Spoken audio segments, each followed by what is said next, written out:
Children आज 15 lesson में आगे चलते हैं।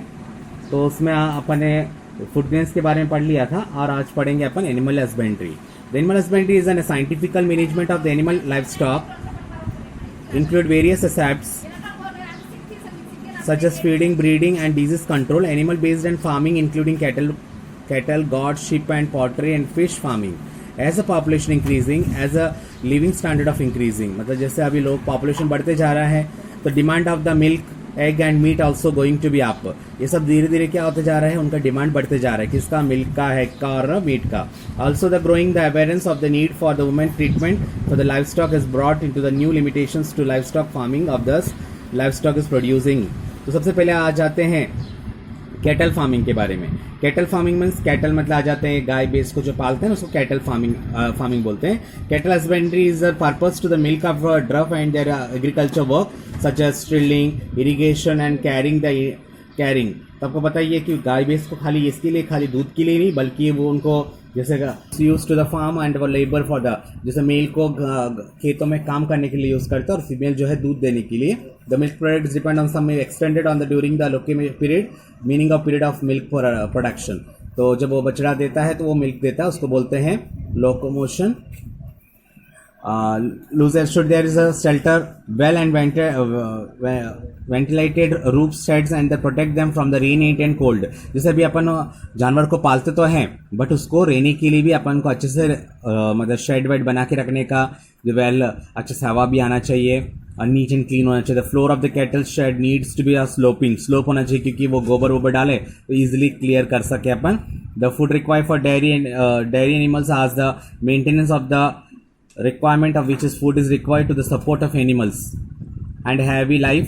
the milk products of require which type of food is required during। जैसे अभी मिल्क देता है तो मिल्क के टाइम उसको कैसे खाना देना चाहिए, तो अलग अलग टाइम में अलग अलग टाइप के उनको फाइबर्स सब उनको खाने के लिए, मतलब वही घास अपन देते हैं ना, भूसा ये बोलते हैं हिंदी में, तो वैसे उसको न्यूट्रिशन फूड देने का जिससे कि कैटल अच्छे से आगे बढ़ेगा, आगे में तंदुरुस्त रहेगा, तो वो अपन को न्यूट्रिशन मिल्क देगा, ठीक है।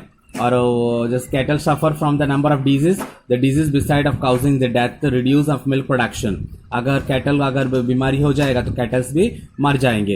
As a healthy animals feeds regularly and normal posture and this practice cattle may be an both external practice and internal practice. This is a life to the skin and cause and skin disease. तो उनका मतलब अंदर खाना भी अच्छे से देने का और उनको बाहर का सरफेस मतलब उसका स्किन भी, तो उनका स्किन डिजीज नहीं होना चाहिए, उनको वॉशिंग करना चाहिए वीकली वंस या नहीं तो 10 डेज में एक बार उनको अच्छे से साफ करना चाहिए। And the internal facilities worms affect stomach, intestine, while the flux damage in the liver, infection disease also caused by the bacteria and virus। Vaccination is given to the farm animals against many major viral and bacterial disease।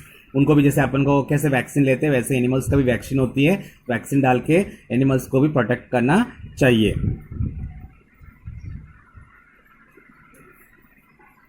या यहाँ पे एक चीज़ अपन रह गए हैं यहाँ पे बोलना कि जैसे ब्रीड, अलग अलग ब्रीड के कैटल्स होते हैं, अलग अलग टाइप के मतलब मिल्क प्रोड्यूस करते हैं। जैसे मैसानी बोलते हैं, बफेलोस अलग अलग जगह के, जैसे जर्सी गाय सुना होगा, जर्सी फॉरेन ब्रीड है ये, जर्सी ब्राउन स्विस ये सब है, रेड सिंधी, साई वाला ये लोकल ब्रीड्स है। तो ऐसा अलग अलग ब्रीड्स होते हैं जिससे कि जैसे जर्सी ये सब जो है कि फॉरेन ब्रीड्स है ना, ये बहुत ज़्यादा मिल्क प्रोड्यूस करती है, जैसे देसी से ज़्यादा तो वो ज़्यादा दूध देते हैं। तो ऐसे अलग अलग कैटेगरीज के आते हैं। दूसरा आता है पोल्ट्री फार्मिंग। और poultry farming is undertaken to the raise a domestic fuel and eggs. किसके लिए? मुर्गियाँ को पाला जाता था एग्स के लिए। एंड चिकन मीट, चिकन्स जो है मीट के लिए। Therefore the improved poultry breeding is develop in the farming of produce layer of the eggs and boiler for the meat. तो the cross breeding of program between the Indian and foreign, Indian और foreign के breeding को cross breeding करते हैं। This breed is variety improved and focus to the want to develop a new varieties and the following desirable nutrition. Number of quality of chicks, ज़्यादा बच्चे देंगे। Draught broiler parents commercial chicks and production, तो business के लिए easy मतलब selling कर सकते हैं। Summer adaptation capacity, tolerance to high temperature, उन लोग मतलब धूप वूप होगा तो भी मरेंगे नहीं तो क्या होगा, हाई टेम्परेचर हो जाएगा तो गर्मी की वजह से भी बहुत सारे मुर्गियां मर जाती है। लो मेंटेनेंस रिक्वायरमेंट, और इसको मेंटेनेंस करने के लिए बहुत कम सस्ते में हो जाएगा। And reduce the size of the egg of laying a bird and ability to utilise more favourite cheaper diets and formulated using the agriculture by products. तो उनको अगर अच्छे से खाना वाना देंगे तो ज़्यादा वो एग्स देंगे और साइज़ भी एग का भी साइज़ बड़ा होगा, ठीक है। तो egg and boiler production, the boiler chickens are feed by with a vitamin rich supplement, उनको क्या खाने में ना विटामिन रिच सप्लीमेंट दिया जाता है। The good growth and better feed efficiency, उसमें बेटर फीड एफिशिएंसी आ जाता है। Care to take and avoid mortality and maintain the feather and cattles quality. They are produce in boiler and send to the market for the meat purpose, जो boiler में रखते हैं उसके अंदर जल्दी से उग जाना, मतलब 2-3 वीक्स में वो हैंड हो जाता है बड़ा और उसको मार्केट में बेच देते हैं मीट के लिए। For the good production of poultry birds good management is practice in important, उनको मेंटेनेंस भी बहुत अच्छे से करना चाहिए, मतलब मेंटेनेंस टेम्परेचर होना चाहिए, हाइजीनिक कंडीशन होना चाहिए, साफ सुथरा होना चाहिए, ठीक है। एंड कंट्रोल डिजीज और फेस्ट, ज़्यादातर मुर्गियाँ को क्या होता है कुछ भी वायरस आता है या बैक्टीरिया आता है जल्दी कैच कर लेता है, इसलिए उसको चारों तरफ नीट एंड क्लीन रखना चाहिए, पेस्टिसाइड सब डाल के चारों तरफ अच्छे से। Housing of the nutrients and environment is required for boiler and somewhat different from the egg layers. This ration and proteins rich would be educated for the level of the vitamin A and vitamin K and kept in a high poultry feeding. उनको vitamin A और vitamin K ज़्यादा दिया जाता है। Poultry fowl suffer from the number of disease cause by virus, bacteria and fungi ये सबसे उनको बहुत सारी बीमारी आ जाती है। तो this is necessary to proper cleaning, sanitization and spraying of the disinfections and at regular intervals में उनको जैसे स्प्रे वे मारने का, जिससे कि उनको बीमारियां नहीं हो। And vaccination can be prevent the occurrence of the infection disease and reduce loss of power during the outbreak disease. तो ये डिजीज आती है तो बहुत करोड़ों रुपए का नुकसान होता है, इसलिए वो डिजीज आने से रोकने के लिए उनको वैक्सीनेशन भी देना चाहिए। फिश प्रोडक्शन में fish is a cheap source of animal protein for the our food, अपने खाने में प्रोटीन्स मिलने के लिए ज़्यादा से फिश खाते हैं। जो फिश नहीं खाते हैं उनको डॉक्टर्स है ना प्रोटीन्स की टैबलेट्स दिया जाता है, वो भी इसके फिश के प्रोडक्ट्स के साथ ही बने होते हैं। It is true the fish as well as in the shellfish such as the prawns and the molluscs, this are two ways of obtaining fish, one from the natural resources which is called as capture fishing, and मतलब natural fishing मतलब oceans के और समुद्र में जो मिलते हैं ना वो नेचुरल फिशिंग।